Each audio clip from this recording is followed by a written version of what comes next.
Basicamente isso. Deixa eu só contextualizar você. Em que momento Jesus está dedicando tal palavra a Pedro?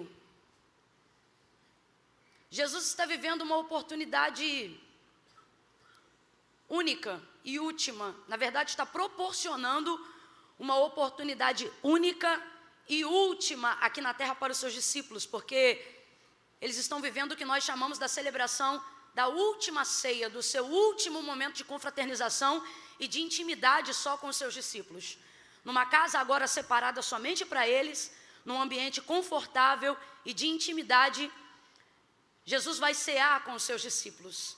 Vai passar alguns comandos, algumas orientações, conselhos e orientações finais. Eu gostaria que você se reportasse comigo a esse momento agora. Imagine uma casa acolhedora de teto baixo, uma mesa onde cabem todos juntos de uma só vez, os 12 mais o mestre, mais o Senhor, todos eles reunidos ao redor dessa mesa. Neste mesmo dia, rompendo apenas algumas poucas horas, Jesus está prestes a ser entregue à guarda romana. É nesse mesmo contexto, um pouquinho apenas depois, que Judas vai, através de um beijo, entregá-lo. Depois desse momento, quando Jesus se retira para orar com os seus discípulos no Getsêmani, quando o próprio Jesus vai se distanciar dele cerca de um tiro de pedra e vai falar particularmente com o seu pai. Você sabe que esse momento é o maior momento de agonia e de angústia da vida de Cristo aqui na terra. Não há absolutamente nenhum outro momento da sua vida ministerial, quer seja nos seus 3 anos e meio de execução ministerial, ou ao longo de toda a sua vida até os seus 33 anos, não há absolutamente nenhum outro momento que se compare a tanta angústia, a não ser o próprio momento do Calvário. Mas a angústia pior é essa do momento do Getsêmani.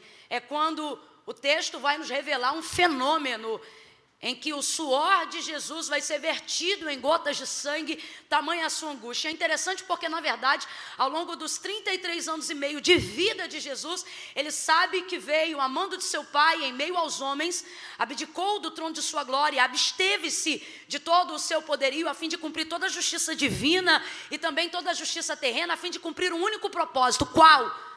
Ser entregue por amor de todos nós, ser entregue para que a cédula do pecado que havia contra nós, que fosse rasgada, ser entregue para nos religar de volta a Deus. Durante toda a sua vida ele soube disso. Vários momentos em que Jesus está prestes a realizar algum milagre, ou depois de já ter realizado um milagre, ele normalmente diz: não conteis a ninguém que eu fiz isso.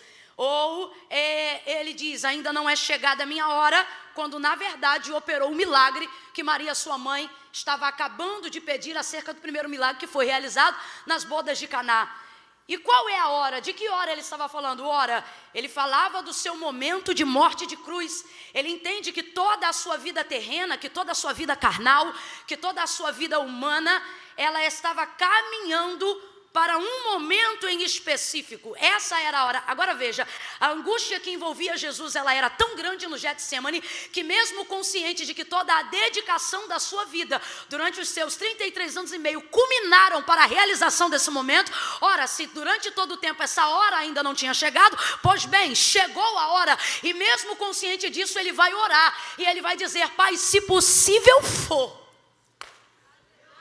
Isso leva a gente a entender o nível de angústia. Tem coisas que, por mais que você tenha consciência de fazer, por mais que você saiba o dia e a hora, o momento de fazer, nada tem o poder de te livrar emocionalmente do trauma que é fazer aquilo, da dificuldade que é fazer aquilo. E isso fica isso fica confirmado no comportamento de Jesus. Consciente de tudo isso, mesmo assim vai chorar. Consciente de tudo isso, mesmo assim vai pedir ao Pai. E por que ele pede? Porque o Pai sempre ouve tudo que ele pede. Mas nesse dia o Pai vai ouvir, mas este pedido em especial não será atendido. E é por isso até que ele continua a oração dizendo: meu pedido é esse, porém, sobretudo, todavia, seja feita a tua vontade. Ou seja, eu sou consciente do que vim fazer aqui, mas estou pedindo, todavia, minha consciência está aqui, seja feita a tua vontade. Angustiado, seu suor vai se verter em gotas de sangue. Que momento é esse? O maior momento de dor da sua vida. Que momento é esse? É a véspera do Calvário. Momentos, horas, minutos que antecipam uma surra, que antecipam um açoite, que antecipam o cumprimento original e concreto do que o profeta Isaías havia declarado acerca dele. Oh, e o que? Ele seria moído, castigado pelas nossas transgressões. O castigo que nos traz a paz estava sobre ele, e pelas suas pisaduras nós seríamos sarados. Mas sarados a preço de sangue, a preço de angústia, a preço de dor, a preço de traição, a preço de exposição. Sangue inocente, tudo isso vai acontecer. Uma coroa de espinhos vai ser tecida e vai ser colocada na sua cabeça. Uma cana vai ser colocada em sua mão. Mas antes de olharem ele como exposição de vergonha, ai, você não é rei, então toma coroa. Ai, tu não dizes ser o rei, então toma o cedro. Mas na verdade é uma coroa de espinhos, é uma cana. O texto diz que pegam esta cana e antes de obrigarem ele a segurar, primeiro dão com ela na sua cabeça, aonde já tinha coroa de espinhos, e pá, violentamente o agridem, e o seu sangue começa a ser extremamente derramado. Vai carregar a cruz que era a sentença do nosso pecado. Oh, como Jesus vai sofrer. Agora veja, tudo isso que eu acabei de relatar segue-se apenas minutos e poucas horas depois do momento que nós acabamos de ler. Que momento é esse? Esse momento é o momento que antecede tudo isso que você ouviu até agora. E esse momento, irmã Camila, qual que é? Esse momento é de comunhão. Esse momento é de festa. Esse momento é de celebração, de confraternização. Agora, Jesus dá uma aula para nós de controle, equilíbrio, domínio próprio. Por quê? Ele sabia ou não sabia tudo que ele passaria depois desse momento de ceia? Sabia ou não sabia? Jesus porventura foi pego de surpresa? Claro que não. Se no período da celebração, enquanto ele está em comunhão com todos os seus discípulos ao redor da mesa, ele mesmo olha para Judas e diz: o que tendes a fazer, faze-o logo, faze-o depressa. Consciente de que isso já aproximava a sua hora, consciente de que sua hora era chegada, eu vou perguntar de novo: Jesus sabia tudo isso que eu relatei, que lhe iria acontecer depois do momento da celebração da ceia, sim ou não? Sim ou não, igreja? Sim ou não? Consciente de tudo isso, ele não vai permitir com que absolutamente nada do que ele está para viver depois roube dele a alegria do agora. Que capacidade fenomenal! Agora, essa não é uma capacidade apenas de Cristo, mas uma capacidade que foi compartilhada aos homens. Se assim não fosse, o próprio Cristo jamais teria compartilhado conosco o seguinte ensinamento: não cuideis de andar ansiosos por coisa alguma. Há uma capacidade em nós para que nós possamos fazer o que Jesus está fazendo nesse momento. O que Jesus vai fazer? Agora, no seu momento de celebração, ele vai aproveitar esse momento para dar alguns conselhos finais, para dar algumas orientações. Afinal, ele, na sua natureza humana, vai se ausentar. E você sabe que 3 dias é o suficiente para quem não está estruturado se afastar daquilo que aprendeu. A maior prova disso é que uma das primeiras realizações depois de Jesus, depois da ressurreição de Jesus, é ir de encontro aos discípulos de Emaús. De que discípulos são esses? Discípulos dos quais o próprio Jesus, antes de ser crucificado, já havia dito: ficar em Jerusalém. A ordem era para ficar em Jerusalém, não importa o que acontecesse, mas Jesus já vai ter que vir da ressurreição, tendo que buscar esses 2 que estão saindo da direção e do comando que ele havia dado. O próprio Jesus vai demonstrar momentos de descontentamento, não com a sua liderança, mas com a maneira deles aprenderem. Vez ou outra ele dizia: vocês são tímidos. Vez ou outra ele usava os discípulos como exemplo da geração. Oh, geração incrédula, até quando vocês me terão convosco? Ele estava dizendo: até quando vocês vão negligenciar a oportunidade de aprender comigo? É como se Jesus dissesse: se vocês estão tímidos agora na minha presença, o que será de vocês na minha ausência? Então Jesus vai aproveitar esse momento de celebração agora para dar alguns comandos finais. Jesus vai falar sobre a manifestação do seu reino.